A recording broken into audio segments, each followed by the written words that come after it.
Hello' guys, তো welcome back to YouTube channel. তো আপোনালোক পূজাই দেখাই আহি ফাইনেলি পাই গ'লো শংকৰ উৎসৱ। এইফালে আছে হেমন্ত। তো এতিয়া আজি হৈছে শংকৰ উৎসৱ। আপোনালোক সকলোকে 578 ন 78তম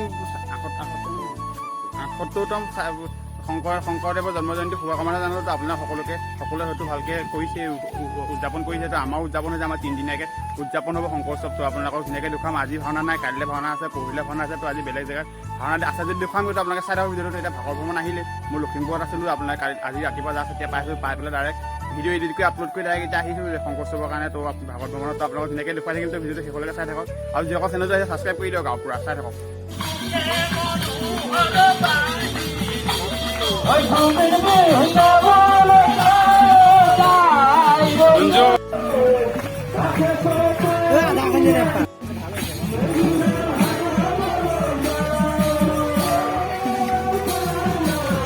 তো এতিয়া আহিলোঁ আপোনালোকক ধুনীয়াকৈ দেখুৱাইছোঁ শংকৰ উৎসৱ। আপুনি মই ভুলকৈ কৈছিলোঁ 558তম 554তম কিমান আছিলে এইটো 74তম শংকৰদেৱৰ জন্মজয়ন্তী। এইফালে আমাৰ ধ্ৰুৱত দা, এইফালে ৰবীন্দ্ৰনাথ আছে। তো আপোনালোকে ধুনীয়াকৈ ভিডিঅ'টো চাই থাকক শেষলৈকে। তো একদম পুৰা এইফালে আমাৰ বেদান্ত আছে, দেখিছে মানে অলপ মানে এই আন্তমান মানুহ অলপ বেলেগ হয়। এইফালে আমাৰ সৰুটো।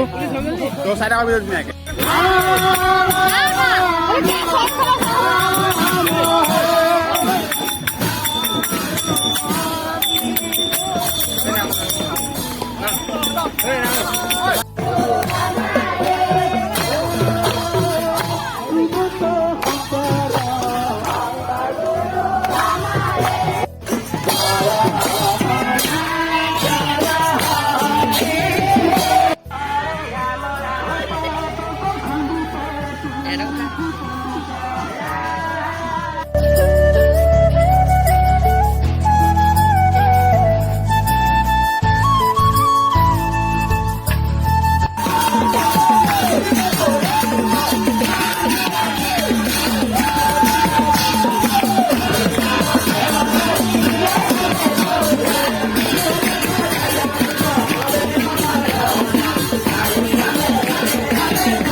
হেল্ল' গাইজ, তো এতিয়া একদম ধুনীয়াকৈ আপোনালোকক দেখুৱাইছোঁ শংকৰ উৎসৱ।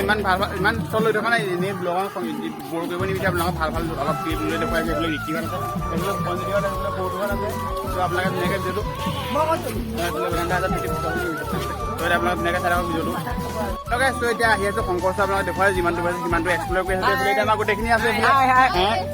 এইফালে আমাৰ টিম আছে, একদম পুৰা গোটেইখিনি আহি আছে। এইফালে পুনমজ্যোতি আছে আমাৰ ইয়াত। তো একদম ধুনীয়াকৈ ভিডিঅ'টো চাই থাকক একদম। এইফালে বেদান্ত আছে, এই ভাল কামুৰিছে মোক আজি, মানে অৱস্থা বেয়া কৰিছে কামুৰি। এইফালে আমাৰ ধ্ৰুৱদাহত আছে। তো আপোনালোকে একদম ভিডিঅ'টো চাই থাকক মজাকৈ।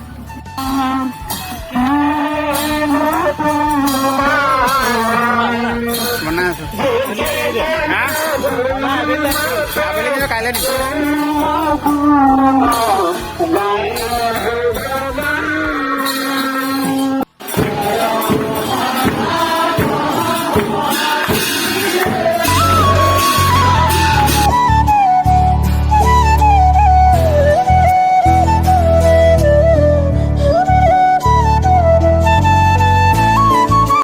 তো এইফালে আছে সঞ্জীৱটো আপোনালোকৰ দিনত ভাগৰ ভ্ৰমণ দেখুৱালোঁ। তো এতিয়া আমি আহিলোঁ একদম ভাওনা চাবৰ কাৰণে। তো ধুনীয়াকৈ আছে ভাওনা চাবৰ কাৰণে। আপোনালোকক ধুনীয়াকৈ ভিডিঅ' দেখুৱাম ভাওনা চোৱাৰ। তো আপোনালোকে ভিডিঅ'টো ধুনীয়াকৈ চাই থাকক। তো এতিয়া মাষ্টাৰ থাকি এটা 3 দিন টোপনি খতি হৈ আছে। আজিও টোপনি খতি, কাইলৈ ভাওনা আছে, কাইলৈ টোপনি খতি, পৰহিলৈ টোপনি খতি। জানো একদম পুৰা অৱস্থা বেয়া হৈ আছে। এতিয়া ব্লগ দেখুৱাবৰ কাৰণে মই কষ্ট কৰিছোঁ। তো আপোনালোকে ধুনীয়াকৈ চাই থাকক।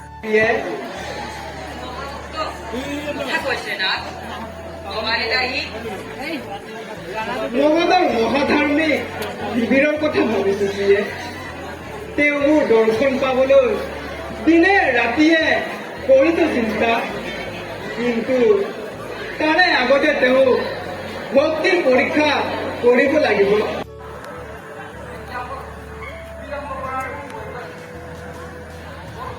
গতিকে আপোনালোকে অন্তত নিৰাপত্তা অৱলম্বন কৰিলে আমি অকণমান ভাল পাম।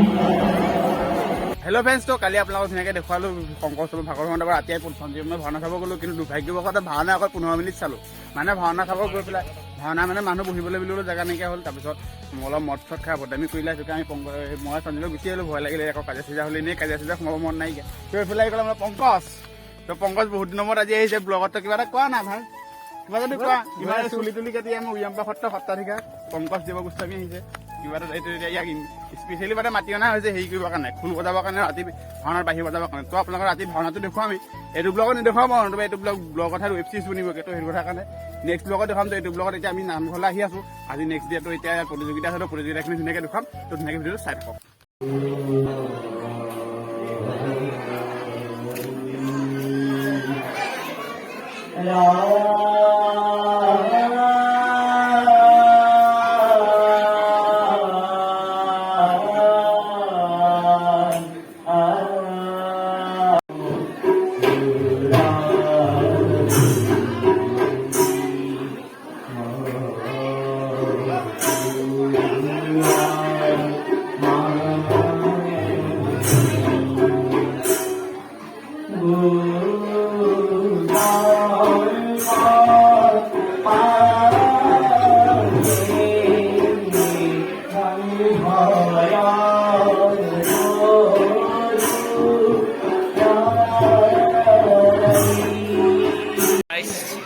এবছৰ দেখিছে আমাৰ খাদী দিবাৰ এইফালে আমি মজা বৰগীত গালে তো বৰগীতটো যদি আপোনাক ক'ৰবাত যদি প্ৰদৰ্শনী কৰিব লাগে কণ্টেক্ট কৰিব মোক কণ্টেক্ট কৰিলে হ'ল মই ইয়াৰ কণ্টেক্ট কৰি আপোনালোকক কম দামত দি দিম তো একদম মজা আজি কি পায় এতিয়া কম্পিটিশ্যনে কি পায় কৈ আছোঁ আপোনালোকক মোক এৰেঞ্জ কৰি দিছে মাত্ৰ 1000 টকাৰ চব ফিনিছ হৈ যাব ফাৰ্ষ্ট প্ৰাইজ পাবগতে লাগি আছে এই কেমেৰাটো উঠাই গ'ল তো আপোনালোকে চাই এইফালে অপটিম আছে এইফালে গোটেইখিনি আছে তো চাই থাকক ঋতুৰাজ তো চাই থাকক নেক্সট লেভেল হেল্ল' গাইছ তো এতিয়া আহি পাই গ'লে নামঘৰতে ভিতৰত বহিলোঁ কিন্তু ভিতৰত বহি আমনি লগা কাৰণে বাহিৰলৈ লৈ পেলাই আপোনালোকৰ শংকৰ দাই লখিমপুৰৰ পৰা ইয়াত পাই গ'লি শংকৰদাক চাবৰ কাৰণে তো এইফালে সঞ্জীৱ তো এতিয়া ধুনীয়াকৈ দেখুৱাই চাই থাকক আৰু